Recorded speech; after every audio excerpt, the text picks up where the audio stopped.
I was really looking forward to Friend Request because I love social media based films, particularly when they're horrors or thrillers. I think they're so fun. And unfortunately, that part of the film did not work very well at all. And the narrative itself is incredibly weak. But I really love the main detective as a character. He's brilliant. So I didn't enjoy the story, but I did enjoy the character. But I don't think it should be a character driven film. This was released in 2013. It's directed by Mario DeAngelis and Jason Falasco, written by Falasco and Raghava Tiruvaipati, and I apologise if I've mispronounced any of those names. And we have a cast including Anthony Michael Hall, Martin Kove, Richard Riehle, Tate, and various others. No problems with any of the performances. A lot of the characters are not that interesting. They're not badly done. They're not annoying. They're just not that interesting. But we do have some characters who I just thought were actually quite interesting. And as I said, our main detective investigating this case, and I'll talk about the narrative in a moment, I really, really liked. I thought he was a really fascinating character, but it's not a character-driven film.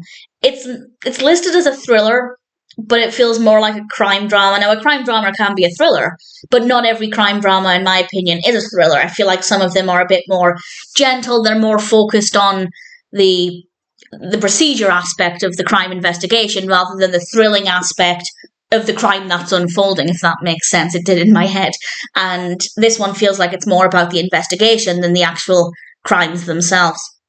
And I just didn't find it to be thrilling at all. Basically, somebody is tracking people down and using social media to do this, and that part of it was not utilised very well at all, in the slightest.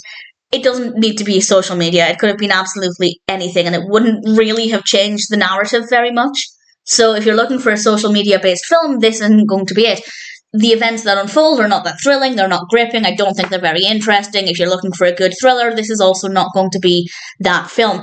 If you're looking for a film about an interesting detective, maybe it's worth watching. The narrative isn't there, but the character certainly is.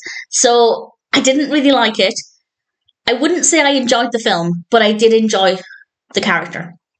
And a couple of the other characters as well. They're not all flat and boring, but as I said, none of them are annoying, which is always a good thing. The performances are good. Visually, it's quite good. We have some decent enough camera work. No problems with any of that. The lighting, music, absolutely fine. Performances are fine. It's just the absence of an interesting narrative. And certainly if you watch this looking for a social media-based film, there's a real absence of that as well. So I don't think it's a very good film. I don't think it's a good story. It's not that it didn't have potential. I think had it been maybe written slightly differently, it could have been a really great film, but it just didn't work. But some interesting characters. I don't really recommend it, but if you love character-driven detective-based films, maybe there's something in it. I didn't love it, to say the least. I don't think Friend Request is a good film. It had potential. It did not meet that potential. I didn't really enjoy it. But if you're looking for a good detective, maybe it's worth watching.